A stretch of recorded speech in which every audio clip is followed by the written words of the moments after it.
All right, welcome everyone. I hope you all have a wonderful Saturday here at LibertyCon. It was good to talking to so many of you. How are you guys feeling? Woo! Still awake? There was coffee outside, so that's great. And now we talk about the sexy topic of regulation. Let me first, before we talk to these great luminaries next to me and these titans of industry, give you a little bit of context. Because you have to think about like the burden that government puts on us to some extent, right? Right now, there's roughly 4.4 trillion in taxes every single year. And adding to that, of course, the hidden cost of inflation, which is hard to quantify.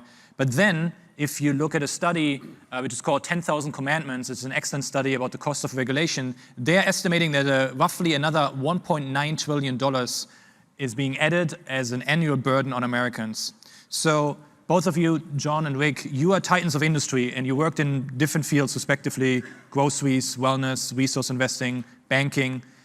Tell us, and we maybe start with you, John, tell us what is the most shocking experience that you had with a regulator? Well, that's got to be back in 2007 when Whole Foods Market was trying to buy Wild Oats. And you always have to go through antitrust regulation to get a deal approved. And we'd bought lots of companies before and there'd never been a problem. But now the FTC decided that Whole Foods Market was a monopoly. And we said, well, what exactly are we a monopoly of? And they said, you're a monopoly of the, I kid you not, a lot of joking about this in our offices. You have a monopoly of the Pinos market. What does that stand for? Premium Natural Organic Supermarkets. It's like, well, yeah, that's what we made that up. That was what we created that business, but there's no barriers to entry. Anybody can enter it. We have to compete with all the supermarket chains. They're all picking up these products. We don't have a monopoly of anything. And they said, yeah, you do. You have a monopoly of the Pinos market. So we fought them in the federal courts and we won. We won in the federal courts. You'd think that'd be the end of it, right? We spent $30 million in legal fees to win that. But little do people know, the FTC has their own administrative court. So they said, well, we're going to take this into the administrative court. And I said, well, you've already said we're a monopoly and it's your court. And they said, exactly. And so I talked to my attorneys and I said, how much is that going to cost? They said, well, that's going to cost $30 million to do that. And I said, well, what if we win there or lose there? We're going to lose there. What happens next? Well, you take it back to the federal courts and you'll go up to the appeals court. And it's like, well, how much is that going to cost? Well, that's going to cost $30 million too. And I said, well, okay, what happens after that if we win and they don't let it go? They says, well, then it goes to the Supreme Court. And you guessed it, another $30 million. So it was pretty obvious what the strategy of the FTC was, which was to, and plus taking all the executives' time to do this. So it was a really big hassle. And then another regulator called the SEC began to do a personal investigation of me because I had been posting on the internet on Yahoo bulletin boards under a screen name and defending Whole Foods and criticizing some of our competitors, one of those being Wild Oats. And that came up on the front page of the Wall Street Journal. And the next thing I know, I'm in an investigation by the SEC because they accused me of insider trading because I had shorted Wild Oats several times. I did something I thought was pretty smart. If Whole Foods was having a very bad quarter, I assumed one of our competitors was probably not doing that well as well too. So I shorted them and they were accusing me of insider trading even though I didn't have any inside information about Wild Oats. To make a long story short, I won that attack by the SEC. They dropped that, which would have, they were thinking of indicting me, which would have ended my business career if they had indicted me, even if I'd been proven innocent later on. The board would have fired me to protect the brand. So they didn't indict me because they didn't have a case, and that fell apart. And then what we did was, with the FTC, we found another attorney that had worked for the Clintons, Lanny Davis. And Lanny said, we're going to have a different strategy here, that once he found out they had this administrative court, this kangaroo court, then we contacted various senators and told them what they were doing to Whole Foods, and a lot of the senators were upset. So they wrote to the FTC saying, we're going to open up investigation of your administrative court. We don't think it's fair You have the second court, and the DOJ, who also handles antitrust, doesn't have that. So once we did that, we heard back from the FTC and said, let's get together and see if we can't come up with a win-win solution here. And the win-win solution was that the merger would go through if we would agree to sell 30 stores or put them up for sale. So we did put them up for sale. Only 2 were bought because they're mostly crummy stores that Wild Oats had. Anyway, that cost us $30 million and a year of my life's time. That was with two regulatory bodies. That's my worst story. So those are crazy stories, and we're coming to you, Rick, in a second, but also for additional context. Of course, John here is the founder of Whole Foods and former CEO, but now he has a different business which focuses on wellness and more health for people in America as well. So these stories that you're hearing are really from the front lines. And then Rick has extensive experience being in the reinsurance business, has helped start a bank, is right now in the process of starting a bank, as well as has been the CEO of Spot Global Resource Investing. And both of these gentlemen are board members of Students for Liberty, so we're very privileged to have them. So Rick, tell us a little bit more about the stories that you had with regulators, because they seem to be also equally wild than what John went through. Well, we're starting a bank right now, and we're in front of the FDIC, so I won't tell any stories about them. That would be impolitic. We'll get those next year, right? Tell anything about an agency that you're in front of. I guess the story that sort of amuses me the most, many years ago, we discovered a nice gold deposit, sadly 7 miles on the wrong side of the California-Nevada line, which is to say, on the California side. And it was mostly on patented land, but there was some federal land. And we got in front of the Bureau of Land Management. One of the things we did for our environmental offsets is we bought a very large ranch called the Walking Box Ranch. And we, in effect, gifted it to the Nature Conservancy.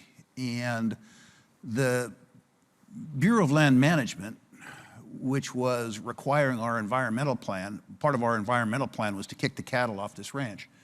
And the same agency that required us to kick the cattle off the ranch said if we kicked the cattle off the ranch, it violated the agreement with the BLM. So they were requiring us to kick the cattle off the ranch, and they were forbidding us from kicking the cattle off the ranch. And so finally our lawyers wrote them a letter and said, whatever you do, we're gonna counterclaim.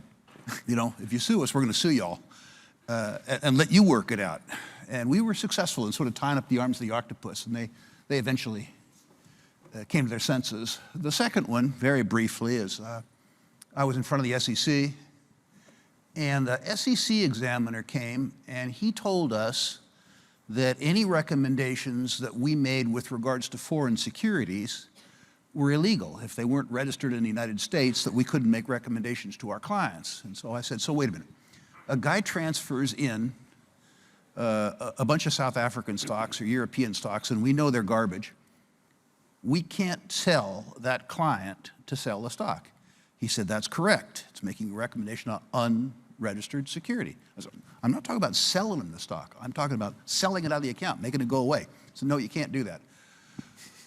So, feeling that I had a fiduciary obligation to my client and not to the SEC, I said, okay, I'll tell you what. We're gonna fight this one in the Wall Street Journal and the LA Times. I don't think it's gonna be very good for your career to be standing in the way of me looking after the fiduciary relationship with a client, which is what you're supposed to do. Why don't you think about it over the weekend and call me back? And he, in fact, did. He rethought his position when he heard about the Wall Street Journal. But I guess those are the two most sort of Kafkaesque situations I've had. Love it. Trolling the agencies a little bit and make them rethink, that's very good. So John, you recently left Whole Foods after like a stellar career there, and now you started Love Life, which is a company that focuses on integrating health and a wellness company. So when it comes to health, regulation particularly is very strict. So tell us about your business and how you approach regulation as an entrepreneur. Not like what you're facing, what's negative necessarily, but how you're thinking about building a business with the regulators in sight. I don't, you know, a lot of times you don't encounter regulators until you start doing something. You don't go looking for them. I like to tell the story that the very first store I ever opened up, I was 24 and my girlfriend was 20, and you know, you had to have a building permit to open it up. And we didn't know you needed a building permit, so we get this guy coming down to cease and desist. You can't build anything until you get a building permit. I went down to the city, and I said, well, what do I have to do to get a building permit? He said, well, you need architectural drawings, you need engineering drawings. And I said, well, how long will that all take to get approved? He said, oh, it'll take several months. I said, well, we'll be out of business by then. We don't have enough money. And he said, sorry, that's the rules. So I talked to my landlord about it, and he was a Lebanese immigrant. And I thought he was like 100 years old. He was probably younger than I am right now. And he told me, he said, John, those bureaucrats go home at 5 o'clock. I said, yeah. He says, build your store after 5 o'clock. So that's what we did. and we never had our building permit, but we did end up getting passing all the inspections once we got finished and got open. So I'm taking the same approach here to Love Life, is that obviously we have to comply to the medical rules, and that in and of itself can be challenging. In California, where we're opening up the very first unit, they have much stricter rules in just about every way than the rest of America has for business. So I know we're having to comply with a lot of regulations on the medical side, but I probably will encounter some of the other stuff once we get going in it. If you look around for reasons not to do something, there's always going to be some kind of regulations that limit you. If you're an entrepreneur, you go forward and you figure it out as you go along, rather than let the regulations cripple you before you even get started. Very good points. Love it. So, Rick, you have helped start a bank in the past, and you're doing it right now, which is unusual. Then after Dodd-Frank, every year, roughly before Dodd-Frank, which was a major financial regulation which came after the Great Recession, you had like average of like 100, 120 banks being started in a year. After Dodd-Frank, it was 0, 0, 0, 1, and now it's like picking up again. So tell us more about your reasons why you helped launch Battle Bank and what regulation plays within finance, as much as you can on that topic. This is, I think, my 7th bank. 7th bank, so I've done a few of them. Banking's a really good business if you're not stupid. If you just... That's your competitive advantage over the rest of them. Yeah, that's right. It's just blocking and tackling, really. And oddly, now that I'm old and fat and rich, regulation is a competitive advantage to me, because you have to be of a certain scope and scale to afford all of regulation, the good, the bad, and the ugly. There's actually a sort of a restraint of trade. If somebody was to start a broker-dealer these days, I've started a few of those, you sort of need minimum capitalization these days of $500,000. And if you don't have a run rate of $5 million, you can't afford a compliance person. What that means is that all the younger, smarter, faster, harder working people who might otherwise compete with me can't do it. That's not a defense of regulation, by the way. But what I've learned is that if you're an incumbent, the restraint of trade is a very useful thing to you. I know that people are going to start throwing things at me from the audience now, but I need to say, in terms of financial regulation, and we might discuss later the advantages or disadvantages of that. Strangely, it makes my life a little bit easier. I have some very, very, very good competitors in banking. And then I have some other ones. And I'd rather take my chances with the other ones. And of course, I would prefer a less regulated world. But in answer to the question, you have to accommodate yourself to regulation. Very much, as was said, it's a given. It has to be part of your business plan. And it has to be part of your durable competitive advantage, or else you're toast. Very good, and maybe we stay with you for a second, Rick. So regarding consumer protection regulation, there's a lot of that, and people always say like it protects consumers. Do you think that these regulations tend to benefit or harm consumers? You had some good opinions about that earlier when we talked. My suspicion on balance is that they have probably been benefited.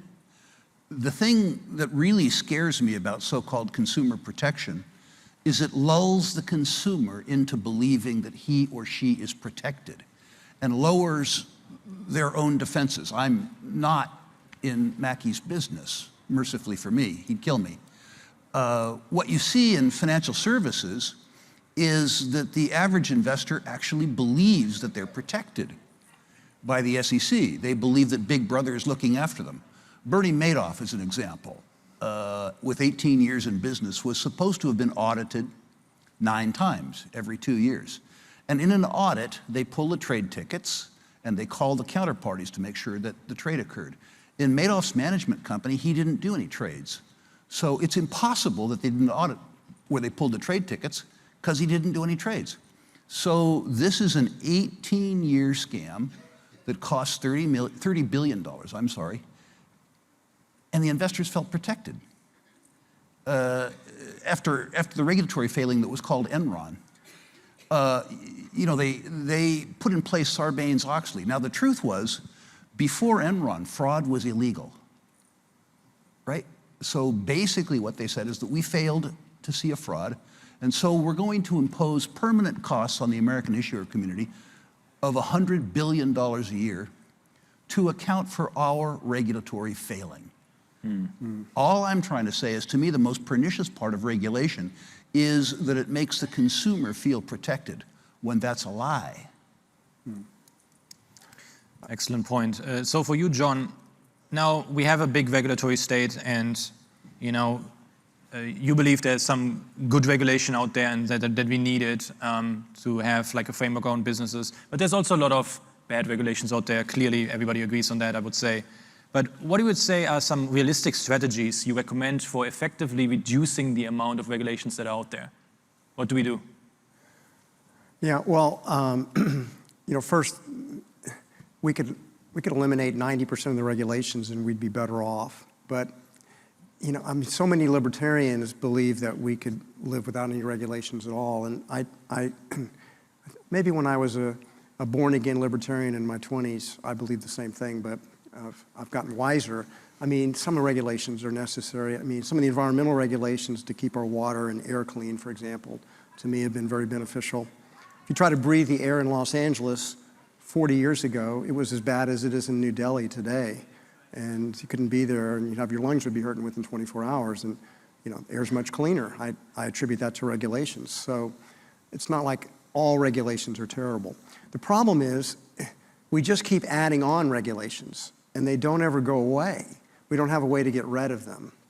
So I do think that's where the creative thinking needs to come in. And an idea that I've had is that regulations should have an automatic expiration date built in. And to have the regulation continue, there has to be a cost-benefit analysis that shows clear, overwhelming benefits for keeping the regulation versus the cost. Because what we talked about, these regulations like the $100 billion that we're spending every year, I guess, on Dodd-Frank. Billion. That's what I said, $100 billion a year for regulations due to regulatory failure. That's not going to show a good cost-benefit analysis. And so we have to have ways to get rid of regulations. And that's one possible way, but I'll put that challenge out to the young people in the audience, which is, you know, I'm not going to solve all the problems before I'm dead. I'd like to say that my generation solved a lot of problems that our parents bequeathed to us, and the world is better off today than it was when my parents were in control of it. And I think that challenge goes to young people today to solve the problems that my generation, Rick's and my generation, couldn't solve. And that regulation's one of them. Because regulations have mostly come about, not all of them, but 95% of them have come across in the last 50 years. So it's really been just add on. You read every year about how many new pages are added to the Federal Registry of Regulations, and it's thousands of pages. And you don't ever read about how many pages were subtracted. 0. So it's just getting more and more burdensome, and it's a challenge for young people to figure out a way to keep the regulations from, like an octopus, squeezing the life out of our economy. Yeah, and I think like 95% of the significant rules, which are rules that have an economic impact of 100 million or more, are being pushed by regulatory agencies. They don't even come from Congress. So it's not really part of the democratic process. However, there is a place for young people, because just in the last 1 week, we had our alumni and some of our students speak in front of the Senate and the Congress and even the Helsinki Commission about some of these things and that prevent right now to have immigrants and refugees have access to banking. And so there's a place for young people. So if you're passionate about regulation, if that happens to be your thing, go for it. So I think that's great, very great advice. So we have a few more minutes left here. So let's do something interesting. If you could snip your fingers and make one regulatory agent disappear, which one would that be and why? Let's start with you, Vic, and then maybe John. I don't know if they're a regulatory organization, but the thing that would make my life the best is if they abolish the IRS.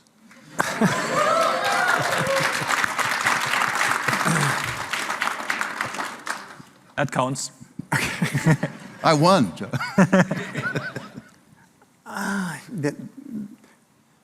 We'd have to replace somehow or another some of those revenues. But I'd abolish the Department of Education.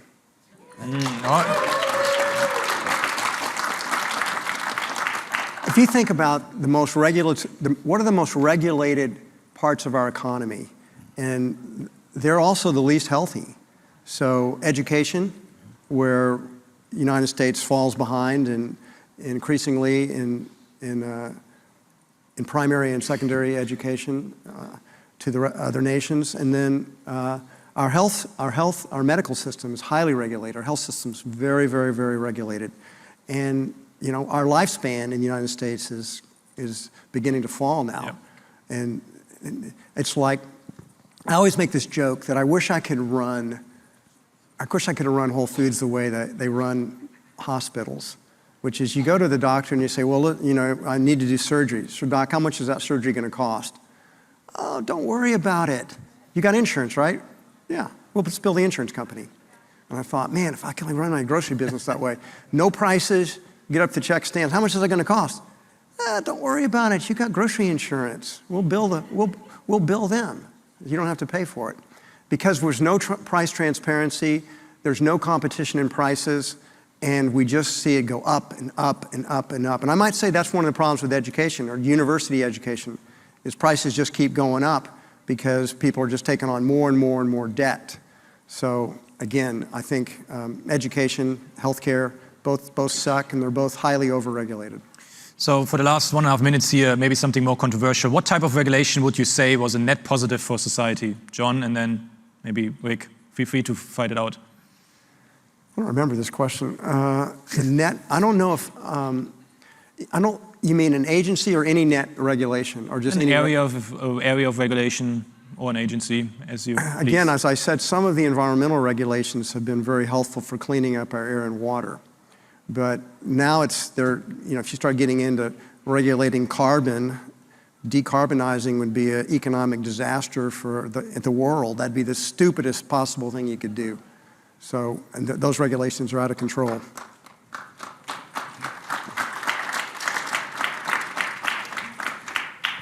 I'm frankly having a tough time answering that question. I come from the mining and oil and gas business originally, and I'm not real proud of what we did when I was a kid. Most of the environmental regulation around extractive industries could be solved by making the industries bond every activity, and then by actually charging companies for the export of deleterious materials. There's a huge problem in this country that people don't know about oil wells that have been abandoned without being plugged. People don't understand the extent of the problem, and if they do, they'd go crazy. And if the oil industry was made to bond every well before they drilled it, so that the insurance company was responsible for plugging an abandonment, we wouldn't have a problem. If mining companies were forced to bond a mine before it was built, so that they could bond against the export of deleterious materials, which is a fancy way of saying dust and dirt and water getting away, it'd be an enormous, enormous non-problem. Now, conflict of interest. I'm in the bonding business, okay? It's not like that would hurt me particularly. But I think all of the problems that occurred in my youth with regards to environmental degradation from extractive industries could have been solved with proper bonding and proper enforcement. If you are a certain kind of company and you do something improper, negotiations start. And that's probably not, you shouldn't have negotiations after the horse is put in the barn. You should keep the horse in the barn. So Rick, for the record, does that mean you favor that particular regulation? Pardon me? Do you favor that regulation? I absolutely positively would favor regulation where people try to privatize the commons, where people export deleterious materials from the mine site and from the wellhead. I mean, I wish I didn't. Listen, in my youth, you know. I'm just trying to get you on the record as saying that is one regulation you would favor. I told you backstage. That is a regulation. I told you backstage. I'm 71 years of age. I don't want it to be perfect anymore. I just want it to be better before I die. That's all. Ladies and gentlemen, Rick Rule and John Mackey. Thank you so much.